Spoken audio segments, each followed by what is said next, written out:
ఉంటే ఈరోజు సాధించుకొని తీసుకొస్తా ఉంటే దాని మీద లేఖలు రాస్తారు. ఒక పక్కేమో పరిశ్రమలు రావట్లేదంటారు. మొన్న ముఖ్యమంత్రి గారితో కలిసి దావోస్ వెళ్ళేటువంటి అవకాశం దొరికింది. వారి డెలిగేషన్లో వెళ్ళినప్పుడు కొన్ని ప్రాంతాల్లో అక్కడ అనేక డిస్కషన్, అంటే ఈ రాష్ట్రం తాలూకా బ్రాండ్ ఇమేజ్ని ఏ రకంగా దెబ్బతీయాలనేటువంటి ఆలోచన ఈరోజు ప్రతిపక్షాలు చేస్తూ ఉన్నాయనేటువంటి దానికి ఒక ఉదాహరణ అధ్యక్ష. అక్కడ ఉన్నటువంటి ఒక ఇండస్ట్రీ, నేను పేరు చెప్పను కానీ అక్కడ ఉన్నటువంటి ఒక ఇండస్ట్రీ, ఐటీ ఇండస్ట్రీకి సంబంధించినటువంటి ఒక వ్యక్తిని కలవడానికి వెళ్ళినప్పుడు ఇలా విశాఖపట్నం కేంద్రంగా ఐటీ ఆపరేషన్స్ అనేటువంటివి స్పీడు అందుకుంటా ఉన్నాయి, మీ తాలూకా ఇండస్ట్రీ, మీ తాలూకా కంపెనీ అనేటువంటిది విశాఖపట్నం కేంద్రంగా పెడితే బాగుంటుందని చెప్పానంటే వారు అన్నారు విశాఖపట్నం వరదలు వస్తే మునిగిపోతుందట కదా అని చెప్పని అడిగారు అధ్యక్ష. విశాఖపట్నంలో సైక్లోన్స్ వస్తాయి, వరదలు ఎప్పుడు వచ్చినటువంటి సందర్భాలు లేవు. సరే సైక్లోన్స్ వచ్చినా సరే వాటర్ ఫ్లో అనేటువంటిది ఎప్పుడు నగరంలో నిలబడినటువంటి సందర్భాలు కూడా ఎప్పుడు లేవు. అబౌవ్ మెయిన్ సీ లెవెల్ పైనే ఉంటుంది సార్. ఇప్పుడు లేదు నేను కొన్ని పత్రికల్లో చదివాను. ఆయన తెలుగువాడు అధ్యక్ష, ఈ ప్రాంతానికి ఈ పరిసర ప్రాంతాలకు చెందినటువంటి వ్యక్తి. ఆయన లేదు కొన్ని పత్రికల్లో చదివాను. మీరు ఏ పత్రిక చదివారో నాకు అర్థమైందండి. దాదాపు సంవత్సరాలు 2 సంవత్సరాల క్రితం ఆంధ్రజ్యోతి పత్రికలో అధ్యక్ష, మరో 30 సంవత్సరాల్లో విశాఖపట్నం అనేటువంటి నగరమే ఉండదు, ఈ నగరం అంతరించిపోతుంది, సముద్రం దీన్ని మింగేస్తుందని చెప్పి రాశాడు అధ్యక్ష. అంటే ఎప్పుడు రాశాడు అధ్యక్ష? జగన్మోహన్ రెడ్డి గారు విశాఖపట్నాన్ని పరిపాలనా రాజధాని చేయాలని చెప్పి విశాఖపట్నంలో పరిపాలనా రాజధాని పెట్టి ఇక్కడి నుంచి రాజధాని ఈ ప్రాంతానికి ఆ ప్రాంతానికి మంచి చేయాలని చెప్పి ఆలోచన వచ్చిన దగ్గర నుంచి ఈ కొత్త స్కీమ్ అధ్యక్ష. సముద్రం వచ్చి విశాఖపట్నాన్ని మింగేయడం ఏంటి అధ్యక్ష? వీళ్ళు మింగేసిందంతా మింగాల్సిందంతా మింగేసి ఎప్పుడు కూడా ఏ రోజు విశాఖపట్నానికి, నిన్న కూడా డిబేట్ జరిగింది అధ్యక్ష, ఏ రోజు విశాఖపట్నానికి కానీ ఏ రోజు ఉత్తరాంధ్ర ప్రాంతానికి కానీ ఒక్క పరిశ్రమ పేరు చెప్పనండి అధ్యక్ష. ఈ పెద్ద పరిశ్రమ నా హయాంలో తీసుకొచ్చానని చెప్పనండి వాళ్ళు.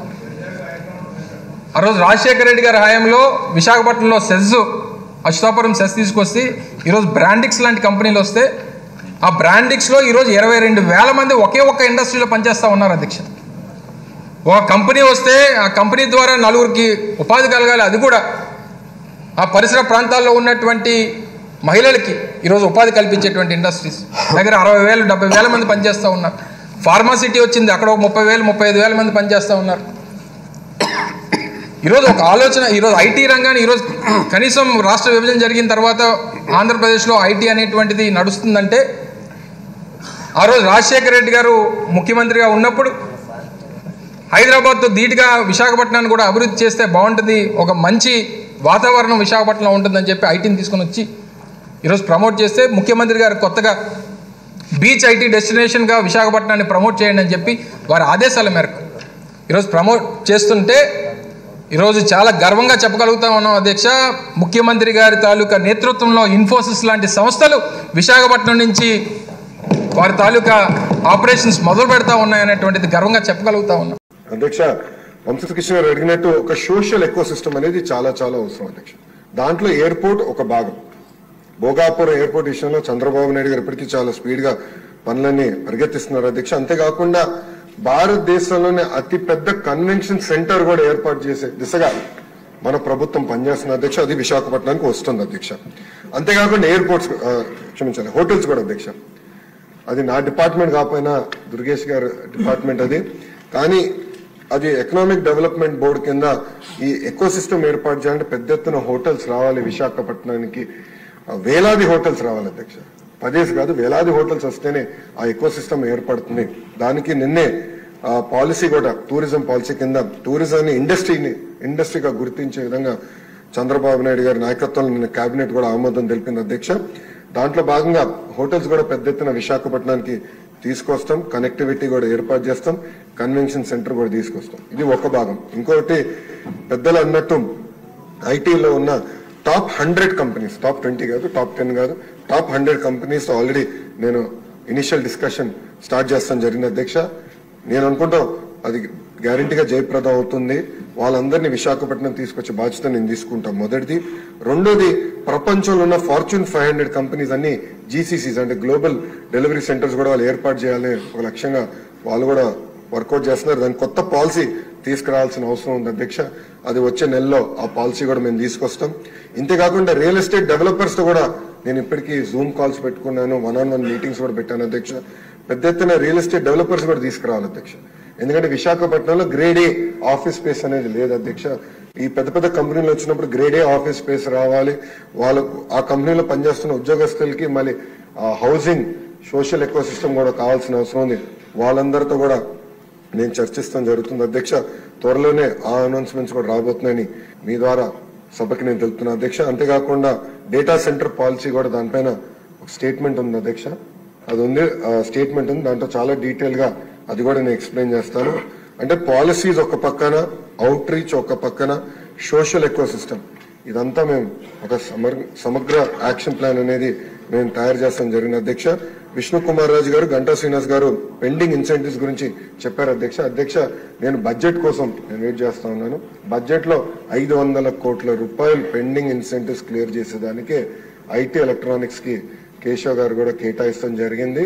అది అసెంబ్లీ సెషన్ అయిన తర్వాత తప్పనిసరిగా ఇన్సెంటివ్స్ అని ఆ కంపెనీస్ కి అందించే బాధ్యత మేము తీసుకుంటాం అధ్యక్ష. దాంట్లో ఎలాంటి సందేహం లేదు అధ్యక్ష. రాష్ట్ర విభజన తర్వాత 2014లో చంద్రబాబు నాయుడు గారి నాయకత్వంలో ఒకే రాష్ట్రం ఒకే రాజధాని, కానీ అభివృద్ధి వికేంద్రీకరణ జరగాలి. రాజధాని ప్రకటించేటప్పుడు చాలా స్పష్టంగా ఐటీ మొత్తం విశాఖపట్నం తీసుకొస్తామని ఆనాడు ఆయన చెప్తాం జరిగింది అధ్యక్ష. అధ్యక్ష, చంద్రబాబు నాయుడు గారి చొరవ వల్ల ఈరోజు ప్రపంచంలో ఎక్కడికి వెళ్ళినా 20% మంది ఐటీ రంగంలో తెలుగులు ఉంటాం. నిజంగానే మనందరం గర్వపడాల్సిన అవసరం ఉంది అధ్యక్ష. కానీ వాళ్ళు మన రాష్ట్రంలో పనిచేసేదానికి సరైన ఎకో సిస్టమ్ లేకపోవడం అనేది చాలా చాలా బాధాకరం. 2014 నుంచి 2019 మధ్యన ఒకసారి మనం చూస్తే అధ్యక్ష, సుమారుగా 150 కంపెనీలు 50,000 మందికి ఉద్యోగాలు కల్పించడం కూడా జరిగింది అధ్యక్ష. ఈ పరిశ్రమలని ఆనాడు తీసుకొచ్చాం. అంతేకాకుండా అనేక సందర్భాల్లో కాన్క్లేవ్స్ కూడా ఏర్పాటు చేసి వైజాగ్ ను ఫోకస్ ఏరియాగా తీర్చిదిద్దడం జరిగింది. ముందు చూపుతో డేటా సెంటర్ పాలసీ ఆనాడు తీసుకొచ్చి అదానితో కూడా ఒప్పందం కుదుర్చుకుని వాళ్ళు కూడా ఆనాడు భూములు కేటాయిస్తాం జరిగింది, శంకుస్థాపన చేస్తాం జరిగింది. కానీ అది ఆగిపోతాం జరిగింది అధ్యక్ష. 2019 నుంచి 24 చూస్తే అధ్యక్ష ఎలాంటి యాక్షన్ లేదు. ఒక్క కాన్క్లేవ్ జరగలేదు, ఒక్క పరిశ్రమ రాలేదు అధ్యక్ష.